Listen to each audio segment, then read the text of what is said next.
In order to do so, we'll have Enrico as our moderator, but we will also count with the participation of... Ladies and gentlemen, can you please take your seats so that we can start?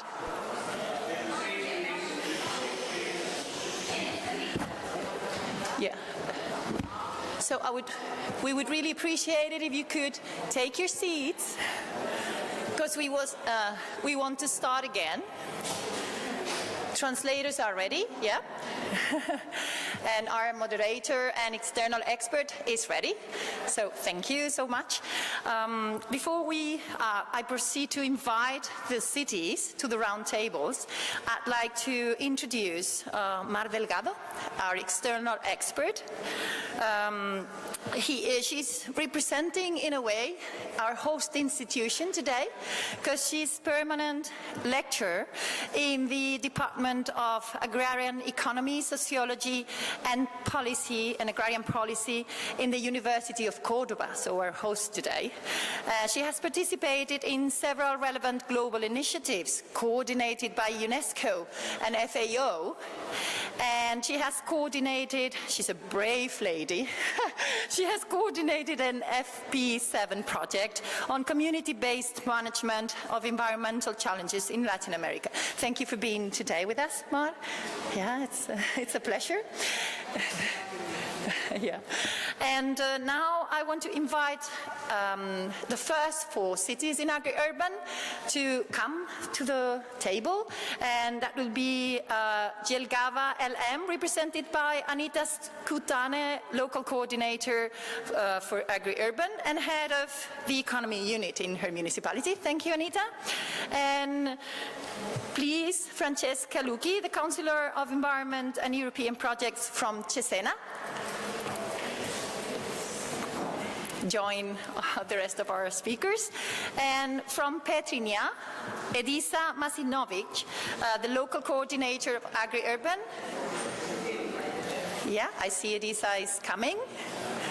Thank you.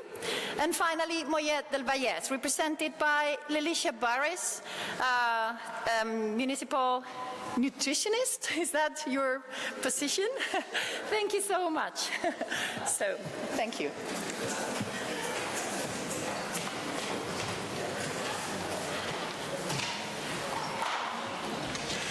Okay, so I think we can start. So thank you very much, Raquel, for the introductions and for the help in bringing in the cities to the front. So I will be your moderator for the table sessions, the round table sessions, together with Maria Del Mar, together with Professor Mar. So we will follow the same format. So we will have about 4 cities in each round table. I'm going to put some questions to each of them so that they have their views on the challenges that they now face in implementing the action plans, the integrated action plans. Then we can also have some time open the floor for other questions or for interventions from the other cities. We have until 2:30, so we have plenty of time. So we have about 45 minutes per each round table, which I think it's quite enough. So I will start, and benefiting from the time that we have, I will address the cities by the name of the city, if you don't mind. I may not get all the names. I'm not so familiar with the project and the faces as Miguel, so excuse me if I miss some name. So if that's the case, I use the name of the city. And I will start just by asking each of the cities that is here just to give a very brief presentation of so what is your role in the city and your vision from the project, and then we'll start with the questions. So we can start by the order that they arrive, starting with Jelgava. So just ask you a very brief introduction about you and the city and your vision of the project. Okay, hello everyone. So my name is Anita Skutane and I represent Jelgava, a local municipality from Latvia. Can you hear me? No? I think it's close enough. It's so it's better. Okay, so my name is Anita Skutane and I represent Jelgava local municipality. Jelgava local municipality is situated in Latvia, and those who have been there, you know already that it's very close to our capital Riga. We are very favorable situation, also due to the fact that we are close to a border of Lithuania, and we are rural municipality. We are not a city, but we are situated around the city, fourth biggest city of Latvia, Jelgava. And so agriculture is our main occupation. We have big farms and smaller farms. Mostly we produce different kind of crops. We have also dairy production developed, fruit, vegetables, small, medium size producers of a different kind, and also to say that industry is developing, so to say, extraction industries, and yeah. Okay, thank you. We can use the microphone and pass to the representative of Petrinja. Hello, I'm Edisa Mašinović from Municipality of Petrinja from Croatia. I'm head of department for European funds and development of the city, and in this project I'm project manager and ULG coordinator. So we are a medium-sized town in really near the capital city, and we are mostly rural because we have 55 settlements, and also the city center is mainly rural. So this project is important to us because we are the newest member of European Union, and we are starting dealing with projects and European funds, and we see it as a great opportunity for our small city. Regarding to integrated action plan, the vision for our city is to be strong and to have strong and developed agricultural sector with developed, competitive and sustainable rural areas with a big number of producers and a variety of products, city with healthy population and responsible, good behaving visitors opting for healthy local products. That's it, in short. Thank you very much. So we can move here, and I ask Francesca, the representative of Cesena, to introduce herself. Good morning. Good morning, I'm Francesca Iulucchi. I'm from Cesena. I'm Councillor for Environment, Sustainability and Europe. Cesena is around 100,000 inhabitants city in the northeast part of Italy. It has an historical agro-food economy, and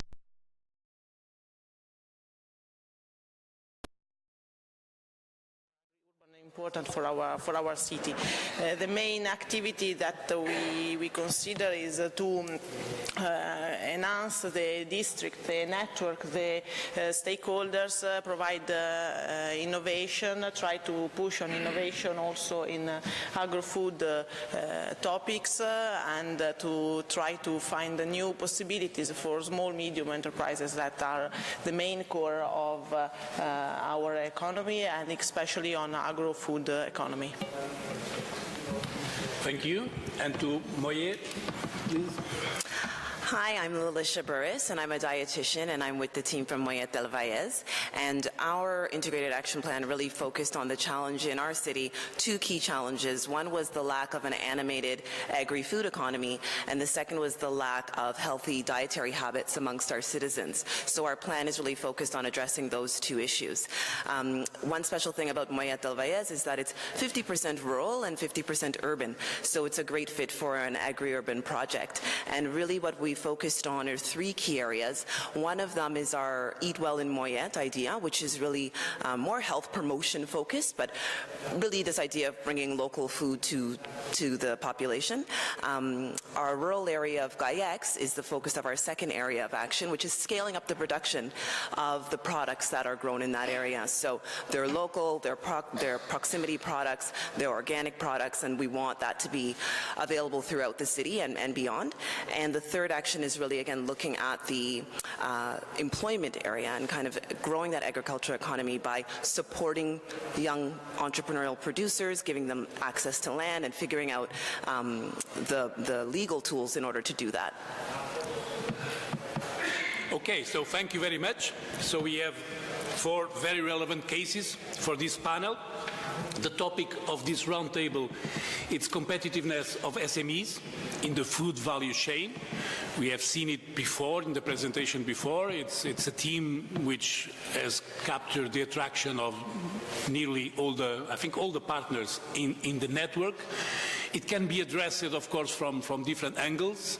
It's always difficult when we talk about SMEs and we talk about competitiveness.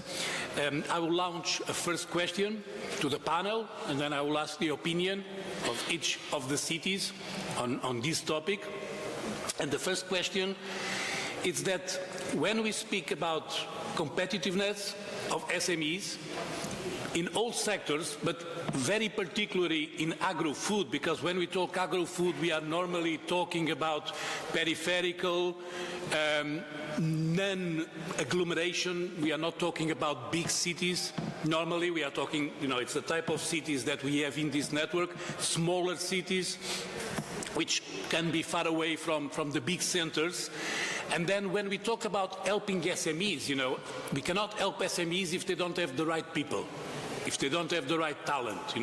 To face the challenge of competitiveness, they need the right type of people, the right type of talents, good people, good qualifications, good preparations.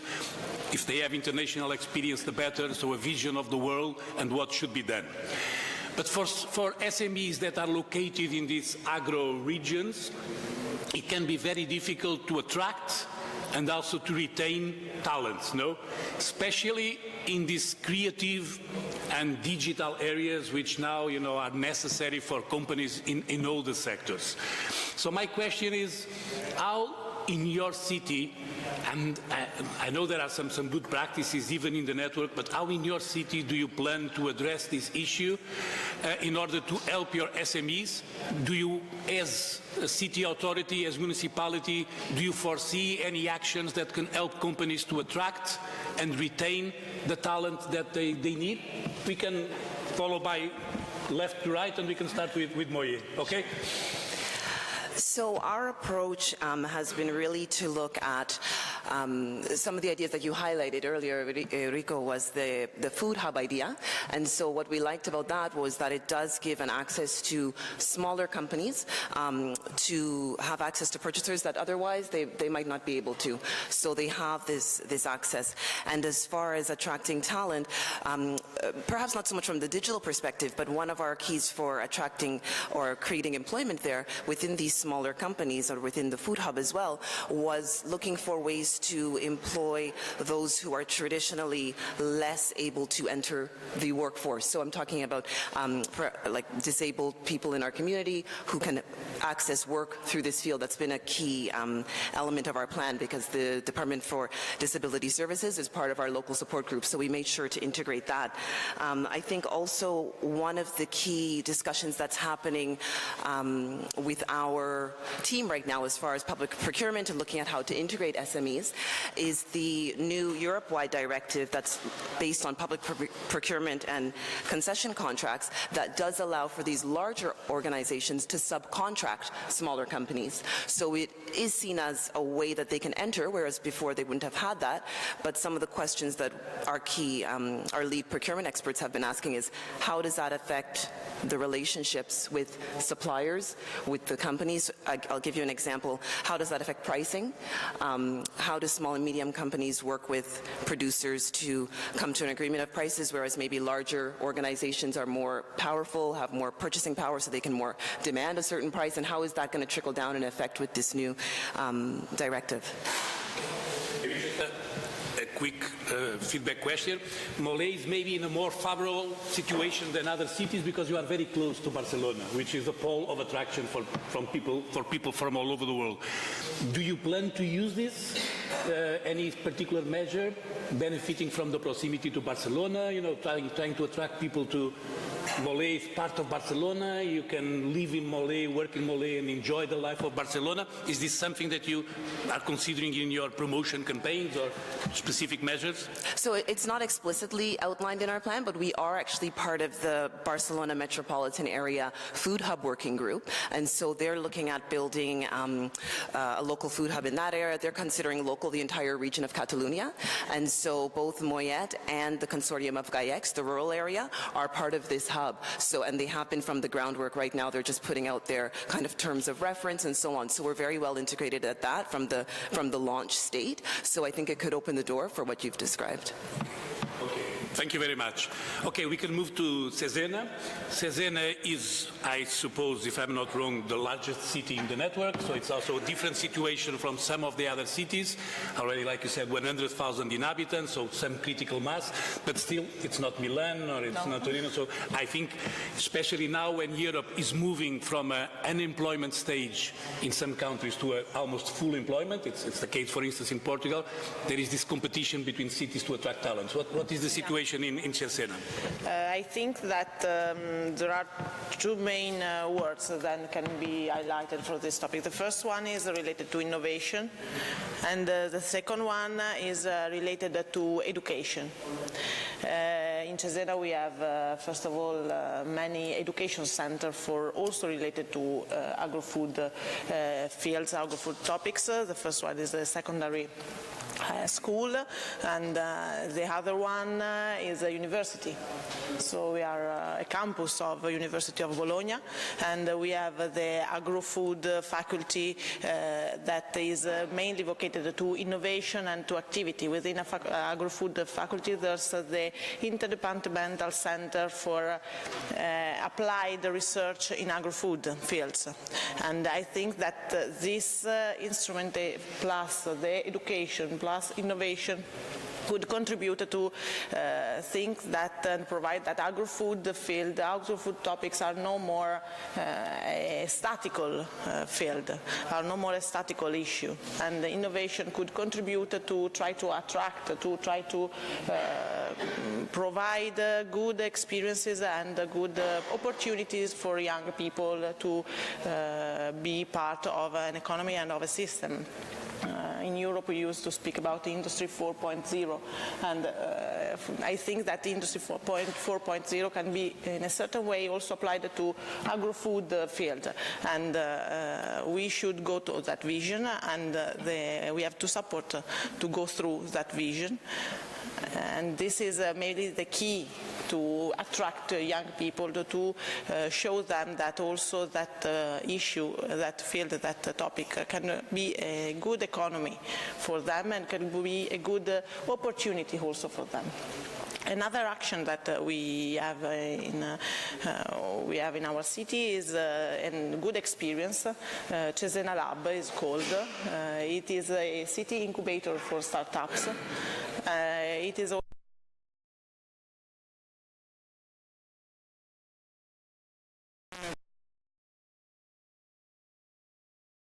here we have many startups also related to agro-food. And that's another opportunity to support new enterprises, young people that want to make their passions, their vocation